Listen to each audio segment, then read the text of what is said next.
강의를 통해서 어려웠던 제가 이제 철학에서 죽음으로의 선고 뭐 이런 얘기를 하는데 그걸 죽음의 자리라는 쉬운 말로 표현을 해주셔서 확 와닿다는 그런 아주 마지막에 이렇게 뭐가 이렇게 뻥 뚫리는 이런 생각이 들었고요.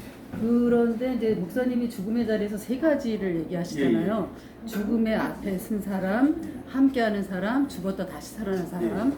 근데 이제 제 생각에는 이게 세 번째 이제 많이 치중해서 얘기를 하셨는데 첫 번째 죽음을 앞에 둔 사람이 꼭 암에 걸렸거나 이런 사람만이 아니라 우리 모두 다가 죽음 앞에 있는 사람들이잖아요. 그래서 첫 번째 부류의 사람들도 죽음의 자리에서 삶을 볼 수 있는 어떤 그런 내용들이 더 있으면 좋지 않았을까 이런.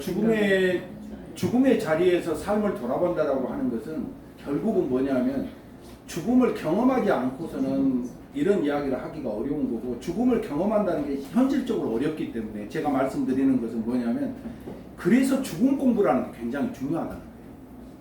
그리고 제가 오늘 강의를 제대로 다 하지는 못했지만 이 죽음 공부의 핵심이 어디에 있는 줄 아세요? 실은 기독교에 있었죠. 충격적이죠. 제가 교회 가서 이 이야기를 하면 교인들이 깜짝 놀래요. 엊그제도 제가 전주에 가가지고 15개 교회 연합 집회에 가서 제가 이 이야기를 했어요.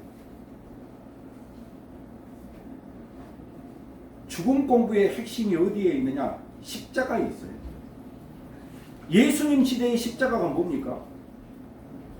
지금 여기 십자가는 이렇게 좋게 이쁘게 되어 있고 사람들 목걸이도 하고 뭐 이러는데 십자가의 진짜 의미가 뭐예요? 예수님 시대의 십자가의 진짜 의미는 뭐냐면 사형틀이었습니다.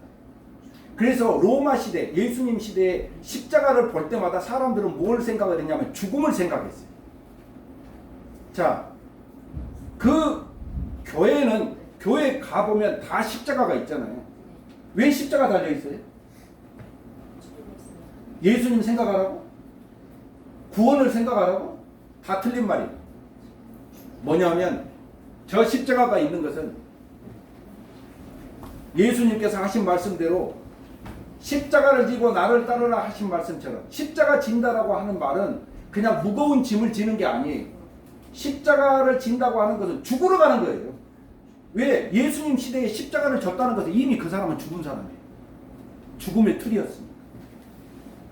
그러면 저 십자가가 교회에 있는 것은 뭐냐면 이 교회에 들어올 때마다 우리는 저 십자가를 바라보며 뭐 하는 거냐면 나도 예수 그리스도와 함께 죽겠습니다라는 고백을 하라는 겁니다. 그 신앙 고백 없이는 우리는 예수님을 믿는다고 할 수가 없어요. 그건 거짓말이에요.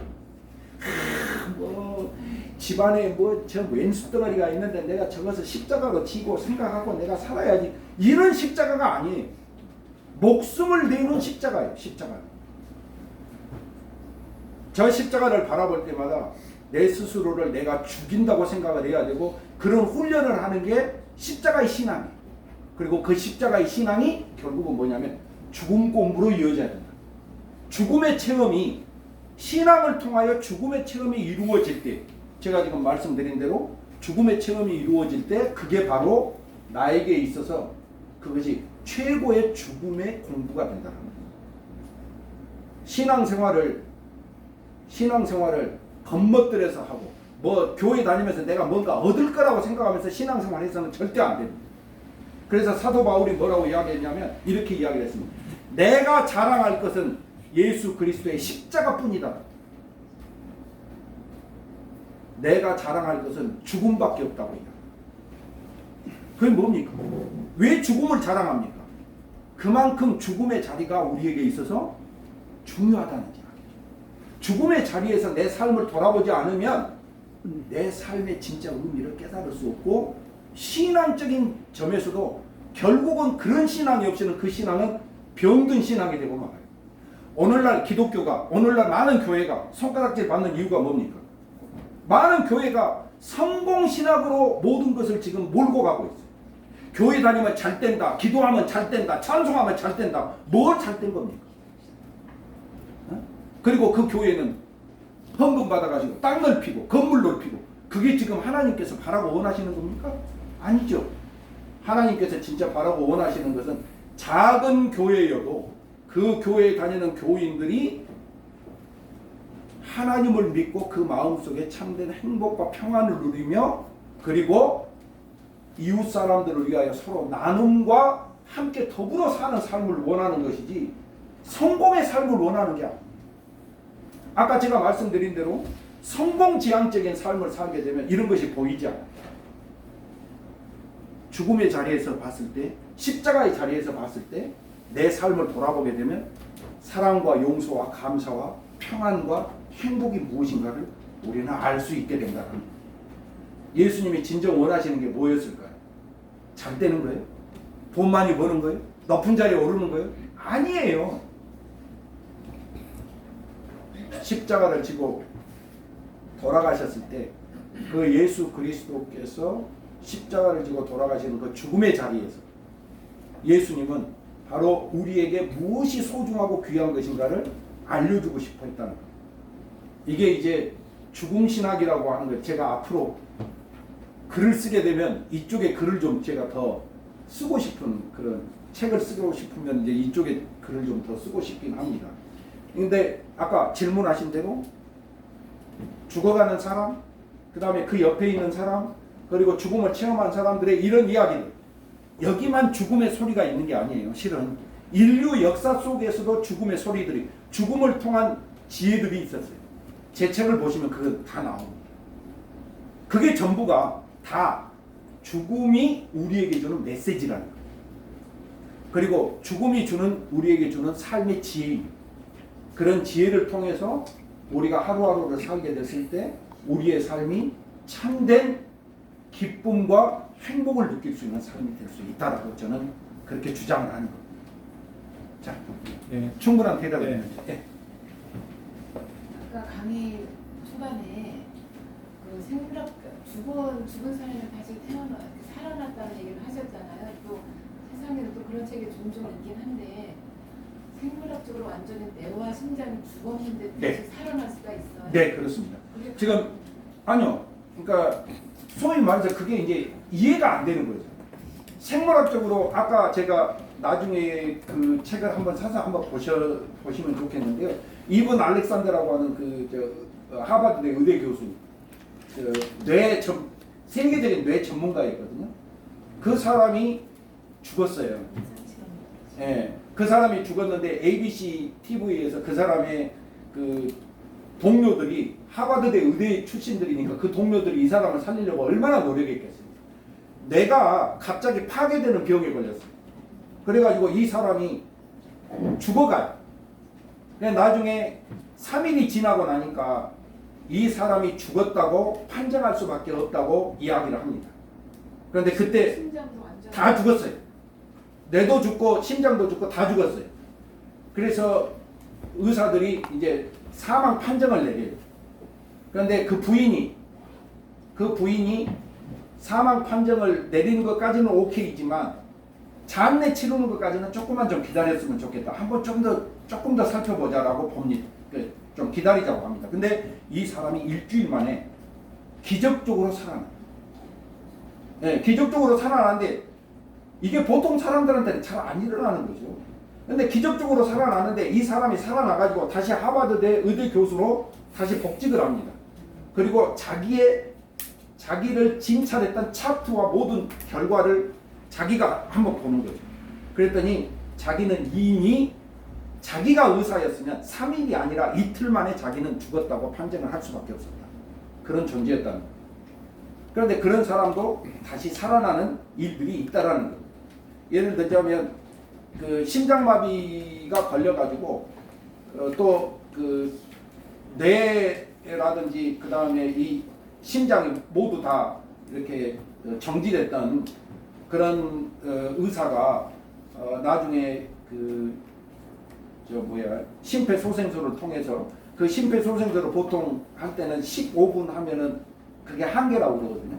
그런데 이 미국 의사는요, 심장이 멎어가지고 이렇게 죽었을 때 모든 것이 다 죽었다고 판정할 수밖에 없는데 미국에 공부하러 간 한국인 의사가 이 교수 밑에서 공부를 하다가 그 교수가 죽어버리니까 너무 기가 막힌 거예요. 그래가지고 이 한국인 의사가 이 정규 충격기를 가지고 미국 사람들은 15분 딱 하고 난 다음에 더 이상 안 되니까 이제 죽었다고 판정을 하려고 그러니까 이 한국인 의사가 이 심장 충격기를 가지고 이 미국 의사한테 30분을 더 한 거예요. 계속 심장 충격기를 대면서 일어나라. 그런데 진짜로 30분 후에 이 사람이 일어난 거예요. 그게 책에 다 나오죠. 책에 나오는데 일어나가지고 이 의사가 자기가 가르쳤던 한국인 의사가 있고 미국인 의사가 있는데 살아나가지고 나중에 자기 밑에 있는 이 미국인 의사들을 다 내보내버리고 한국인 이 의사만을 데리고 수련을 했다는 거예요. 그 이유는 뭐냐면 내가 죽어서 내 영혼이 몸 밖에 있을 때 내가 보니까 한국인 의사는 나를 살리려고 30분 이상 땀을 뻘뻘 흘리면서 이 전기 충격기를 어떻게든지 살려보려고 하는데 이놈들 보니까 15분 이거 딱 하고 시간 지나니까 끝! 그리고 지네들은 가버렸다는 거예요. 그 내용이 책에 다 나오거든요. 미국인 의사가 하는데 이것도 기적이에요. 의학적으로 보면은 심장 충격기로 15분 이상 해가지고 사람이 살아날 수가 없어요. 실은 의학적으로 보면. 그런데도 그런 일들이 일어난다는 거죠. 그리고 그런 일들을 통해서 나타난 것들이 뭐냐면 그런 경험들 속에서 죽고 난 다음에 세계가 과연 우리에게 존재하느냐 존재하지 않느냐 따지고 보면 우리가 안 죽어봤으니까 모르잖아요. 사실 안 죽어봤으니까 몰라요. 근데 전에는 그런 이야기가 나오면 또 그런 책들도 많이 있어요. 내가 죽고 난 다음에 천국에 가보니까 무슨 여행을 했다. 그런데 그런 책들 대부분이 보면 다 사기꾼적인 책들이 많아요. 그렇죠?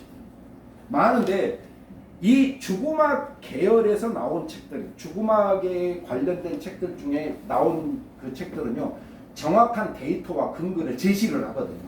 내가 어디에서 살고 있는 사람이고, 내가 어떤 병원에서 어떤 일을 당했고, 어디에서 사망 판정을 받았으며, 어떤 것들이 쭉 이렇게 다 나온다고요.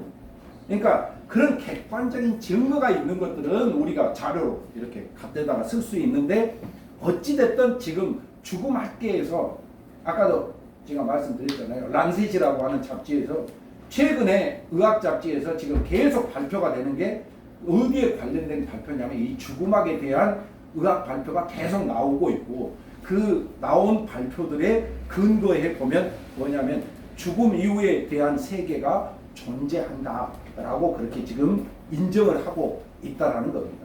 그것을 제가 지금 말씀드립니다. 한번 이것에 대한 것들을 나중에 이렇게 제 책에 보시면 그에 대한 자료들이 다 그 밑에 책자라든지 이런 것들이 다 들어있습니다. 한번 읽어보시면서 그런 책들을 한번 찾아보시면 정확한 근거로 제시가 될 겁니다. 네. 그 죽음의 자리에서 죽음과 함께하면서 그 사람 죽음으로부터 배우게 도와주는 사람을 두 번째로 얘기하셨잖아요. 예. 그것 중에 하나가 이제 호스피스잖아요. 그래서 저는 그거가 굉장히 중요하다고 생각을 하는데 목사님이 운영하시는 호스피스는 아까 그런 좋은 프로그램도 하는데 제가 경험한 호스피스는 그게 아니더라고요. 대부분 우리나라의 호스피스 병원들이 우리나라에 이렇게 생각하시면 됩니다. 우리나라의 호스피스 병원을 운영하는 그 병원은요. 호스피스 병동을 운영하는 병원은 무조건 호스피스 영역에 있어서는 손해입니다. 그래서 병원에서 호스피스 병동을 운영하려고 하질 않아요. 그래서 보건복지부에서 호스피스 병동을 운영하는 병원을 따로 지정을 합니다. 그리고 그 병원에다가 돈을 말하자면 운영할 수 있는 자금을 좀 더 대줘요. 왜냐? 병원은 수익을 목적으로 합니다. 아무리 호스피스 병동이라 할지라도 수익이 안 낸 부분 안 하려고 하는 거죠. 그래서 병원에서 하는 일은 딱 한 가지입니다. 호스피스 병동을 운영하는 병원에서도 뭘만 하냐면 암 환자들이 호스피스 병동에 들어가서 이제 2개월 뒤에 돌아가게 된다 그러면은 호스피스 병동에서 하는 것은 뭐냐면 석션, 다시 말해서 점점 죽어가게 되면 가래가 많이 끓게 되고 그 다음에 통증이 많게 되니까 마약 주사를 놔야 되고 패치를 해야 되고 석션, 소위 말해서 가래 같은 것을 전부 이렇게 끄집어내야 되고 이런 일들을 의학적인 처리는 병원에서 합니다. 그런데 그 이외에 호스피스 병동을 운영하는 가장 큰 목적은 뭐냐면 육체적인 것만 돌아가실 때까지 관리하는 게 아니에요. 네. 호스피스 병동을 운영하는 데는 세 가지가 있어야 됩니다. 하나는 뭐냐면 그런 육체적 돌봄, 피지컬 케어라고 그렇게 이야기를 하죠. 아픔이 있을 때 이 아픔을 줄여주는 거. 두 번째는 스피리처 케어라고 해서 영적 돌봄이 있어야 됩니다. 왜냐하면 죽어가는 사람이 가지고 있는 그 마음적인 괴로움이라든지 슬픔이라든지 이런 것들은 이루 말할 수가 없거든요. 그래서 이제 저는 그 일주일에 한 번씩 호스피스 병동에 가서 환자들의 손을 잡고 그들의 이야기를 들어줘요. 그런 일을 제가 하고 있죠. 그런데 병원에서는 그런 일을 하냐? 절대 안 해요. 왜? 목사 한 명 오러 가라 그러면 돈을 줘야 되잖아요. 그러니까 그런 거 안 합니다. 병원에서는 오로지 육체적인 것만 하고 나머지 것은 뭐냐면 저희 같이 이제 호스피스 지원 센터를 만들어서 저희가 가서 무료로 그런 일을 하는 거죠. 무료로 환자들을 손을 잡아주고 이야기를 들어주고 그들의 마지막 소원을 들어주는 이런 일들을 저희가 지금 하고 있습니다. 그래서 저희 회는 전국의 우리 호스피스 지원 센터 의료복지회를 지지해주는 회원으로 가입한 숫자가 전국에 지금 우리가 한 850명 정도 되고요. 그러면 거기에 들어가는 돈은 그럼 어떻게 하느냐? 뭐 마지막 소원 들어주고 뭐 이렇게 하는 돈들은 어떻게 하느냐? 저희한테 한 달에 10,000원씩 후원을 해주는 계좌를 열어서 한 달에 10,000원씩 후원해 주시는 분들이 전국에 우리가 한 210명 정도 됩니다. 2,000명 넘어야 되는 거 아니에요? 근데 한 달에 10,000원도 계좌 이체를 해달라 그러면 그것을 해주는 분이 그렇게 많지가 않더라고요. 근데 저희가 지금 목표가 300명 정도는 되어야 이런 일들을 저희들이 좀 충분히 할 수 있겠다는데 그래도 200명 정도 내주신 그 돈을 가지고 지금까지 마지막 소원 들어주기 프로그램이라든지 또는 그 환자들 뭐 필요한 거 있으면 저희들이 사다 드리고요. 엊그제는 저희들이 목욕타월 환자들이 이제 그 말하자면은 침대에서 이렇게 덮을 수 있는 목욕타월 큰 거 있죠. 그런 것들 사서 환자들 쓸 수 있게 저희들 지원도 하고 그런 일을 저희가 지금 하고 있죠. 그래서 저희 교회에서 이 호스피스 지원 센터를 만들어 가지고 이 호스피스 지원 센터를 통해서 이런 일들을 지금 저희들이 해 나가고 있습니다. 훌륭하시네요. 아유, 예. 마지막 오늘 죽음학 강의를 봤으니까 사자를 좋아하기로 했습니다. 그래서 4명, 1명 더 해서 받으려고 해요. 마지막 한 명만 더 질문을 받고 마치려고 합니다. 네. 아까 죽음이 고통과 축복이라고 말씀하셨는데 저주냐 아니면 축복이냐. 이제 대부분 저는 축복이라고 생각하시는 것 같긴 한데 제가 이제 목사님 강의를 쭉 들어보니까 죽었다가 살아나신 분들은 그걸 축복으로 생각하시는 것 같아요. 살아난 것에 대해서. 저는 편안하게 돌아가시는 게 더 좋았을 것 같긴 한데 그분들한테는 저는 약간 그게 어폐가 좀 있는 것 같아서 그래서 저는 어떤 면으로는 수명을 연장하는 걸로 가 있는 것 같아요. 지금 죽지 않으려고 하는 사람들은 없고 오래 살고자 하는데 그게 과연 맞는 걸까? 그러니까 이를테면 그냥 수명대로 살다가 죽는 게 어쩌면 더 좋은 게 아닌가라는 생각을 갖고 있거든요. 어떻게 생각하시나요? 수명대로 산다고 하는 것 자체가 이제 생물학적인 어떤 그 기능이 그 허용되는 한에서 이렇게 사는 것을 지금 말씀을 하시는 거잖아요. 맞습니다. 예. 꼭 오래 살려고 노력하지 않고. 예. 그런데 이제 문제는 뭐냐면 문제는 생물학적인 그 신체 구조를 가지고 우리가 이렇게 살아가는 가운데 우리가 병에 걸린다든지 이런 것들 속에서 그 병을 지금 나와 있는 약들 중에 그 병을 얼마든지 조금 완화시킬 수 있는 예를 들자면 고혈압이 있어요. 그러면 한국 사람들 같은 경우 고혈압을 가지고 있는 사람들이 30% 정도 되고 나이가 60세 이상 되면 50% 이상의 고혈압 약을 먹어야 되거든요. 안 그러면 그분들이 심각한 이제 예를 들어 내가 터진다든지 아니면 여러 가지 뭐 반신불수가 돼가지고 더 힘든 삶을 살 수 있는 그런 일들이 있기 때문에 그 고혈압 약을 이렇게 처방을 받아서 먹어요. 돌아가실 때까지 그걸 먹는 거죠. 자, 그러면 고민스러운 거는 죽음을 축복이라고 생각을 하면 좀 더 적극적으로 죽음에 다가가는 건 어떤가? 적극적으로 죽음에 다가갈 필요가 있나요? 이미 우리는 죽을 존재인데. 그러니까 네네. 아니 그래서 이제 그 죽음이 저주인가 축복인가는 이제 제가 설명을 할 때는 이렇게 설명을 합니다.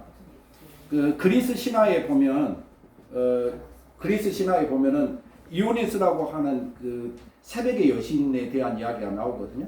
그런데 그 여신이 너무 이쁘게 생겼었어요. 그런데 이쁘게 생긴 만큼 자기의 남편은 굉장히 잘생겨야 된다고 생각을 했어요. 그래서 자기 남편을 자기랑 같이 살고 싶어하는 남편을 구하러 다닙니다. 근데 그 신이었는데 이 여신이 신이었는데 자기는 신 중에 아무리 찾아봐도 자기 짝이 없는 거예요. 그래서 인간 세상을 돌아다니면서 짝을 찾습니다. 드디어 짝을 찾았어요. 짝을 찾아서 그 사람이랑 결혼을 이제 작정을 합니다. 키프로스에 있는 왕자였어요. 그래서 이제 그 왕자랑 결혼을 하려고 신이니까 이제 허락을 받으러 가야 돼요. 제우스 신한테 가가지고 이제 허락을 받아야 돼. 나 인간이랑 결혼을 하려고 그러는데 허락해 달라. 그러니까 제우스 신이 어떻게 인간하고 결혼하면 안 된다. 그랬더니 아니다. 너무 내가 내 마음에 딱 드는 남자여서 결혼하고 싶다. 그 대신 내가 신이니까 나는 죽지 않으니 이 남자도 나랑 오랫동안 죽지 않게 만들어다오. 그래서 제우스 신이 이제 이건 신화입니다. 제우스 신이 네가 정 그렇다면 좋다. 하도 졸라대니까 그러면 죽지 않게 해주마. 그래서 이제 이 남자를 죽지 않을 존재로 만들어줍니다. 그래서 둘이 결혼을 해서 행복하게 살아가요. 그런데 언제까지 행복했느냐? 문제가 있었어요. 제우스 신한테 갈 때 이 남자가 죽지 않을 존재로 해달라고 요청한 것까지는 좋았는데 늙지 않으면서 죽지 않게 해달라고 해야 되는데 죽지 않게만 해달라고 한 거예요. 그러니까 이 남자가 세월이 지나면서 어땠어요? 이제 점점 늙어갔어요. 나이가 들어가니까 이제 그 숨소리도 거칠어져요. 나중에는 몸이 아프니까 끙끙대요. 그런데 이 사람이 몸이 아프고 병에 걸려도 죽어요, 안 죽어요? 안 죽어. 안 죽을 존재가 됐잖아요. 그러니까 이제 몸이 아프면 아플수록 더 끙끙대는 거예요. 하도 신음소리를 내고 끙끙대고 그러니까 이 남자를 창고에다 집어쳐 넣어버리죠. 그렇게 사랑했던 남자도 나중에 늙고 나면 어째요? 이제 창고형으로 보내버린다는 거예요. 그래도 거기서도 끙끙대고 우니까 나중에 아니요. 나중에 이 남자를 매미로 만들어버려요. 그래서 매미가 여름철만 되면 맴맴맴 우는 게 나 죽겠네 한다는 소리라는 거예요. 이게 이제 그 그리스에 나오는 신화 중에 하나인데 제가 이 말씀을 드리는 것은 뭐냐면 사람이 살아가는 데 있어서 어느 정도까지 산다라고 하는 것은 당연한 것이고 또 그것이 축복이고 좋은 일이라고 할 수 있지만 인간이 가지고 있는 그 이상의 욕심을 부리게 되면 인간에게 있어서는 오히려 산다고 하는 것 자체가 이게 말하자면 고통과 괴로움이라는 거죠. 그래서 이 죽음이라고 하는 게 과연 이게 저주인가 축복인가 이렇게 이야기를 했을 때 사람마다 판단이 조금씩 다를 수 있겠지만 제 개인적으로는 그 생각은 이렇습니다. 하나님께서 저는 뭐 기독교인이고 목사니까 하나님께서 허락하신 목숨대로 살다가 하나님께서 부르실 때 아멘하고 가는 존재가 제일 좋은 존재지 이것을 가지고 내가 무언가를 더 막 해가지고 나는 죽음하고는 기어이 싸워서 이겨야 된다 이렇게 생각하는 사람은 불행할 수밖에 없다는 거예요. 내가 병원에 다니면서 제일 불행한 사람들의 모습을 어디서 보냐면 바로 그런 사람들 속에서 봐요. 폐암에 걸렸어요. 폐암에 걸려서 이제 의사가 2달 정도밖에 살지 못한다고 이렇게 이야기를 하거든요. 그러면 이미 손을 못 댄다는 이야기죠. 그런데 이 사람은 삶에 대한 애착을 버리지를 못해요. 그런데 이제 저랑 이렇게 이야기를 나누면서 저도 이제 그런 이야기를 많이 하는 거죠. 인생이라고 하는 것은 어떤 사람은 오래 살기도 하고 어떤 사람은 짧게 살기도 하지만 언젠가 우리가 이 세상을 떠나게 됐을 때는 겸손하게 받아들이고 그것을 세상을 떠날 준비를 하는 것. 그래서 떠나기 전에 그 남아있는 시간을 어떻게 하면 소중하게 보낼 것인가 하는 게 더 중요한 것이지. 그 남아있는 시간에요. 계속 수술 받자고 졸라대고 그 다음에 병원에 쫓아다니고 그 다음에 또 웃기는 게 있어요. 누가 뭘 먹으면 좋다더라 그러면 그게 1,000만 원, 2,000만 원짜리라고 해도 쫓아다니면서 그게 말도 안 되는 약인데도 그런 약들을 먹고 나아보려고 몸부림치는 사람들이 의외로 많아요. 제가 드리는 말씀은 뭐냐면 제가 드리고자 하는 말씀은 이 죽음학 공부라고 하는 게 우리에게 굉장히 소중한 건 죽음이 나에게 다가왔을 때 그 죽음을 담담하게 받아들일 수 있는 삶의 자세가 더 중요하다는 거예요.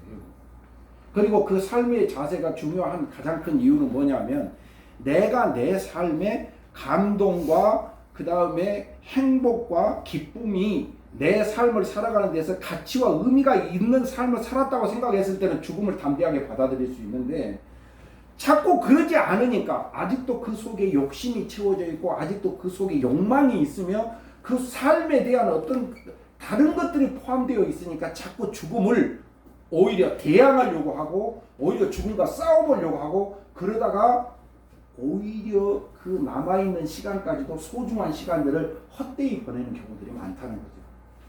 그래서 죽음은 사람마다 조금 좀 다를 수는 있겠지만 죽음이 저주인가 축복인가는 개인에 따라서 다 다를 수 있다라고 하는 것과 두 번째 그 죽음이 축복으로 내가 받아들이기 위해서는 축복으로 만들기 위해서는 그것조차도 내가 어떤 삶을 살아가야 될 것인가 그리고 내 생각을 어떤 식으로 바꿔야 될 것인가 하는 것이 더 중요하다라는 말씀을 드리고 싶습니다. 이것으로 대답이 됐으려나 모르겠습니다. 예, 너무 긴 시간 정말 감사드립니다. 우리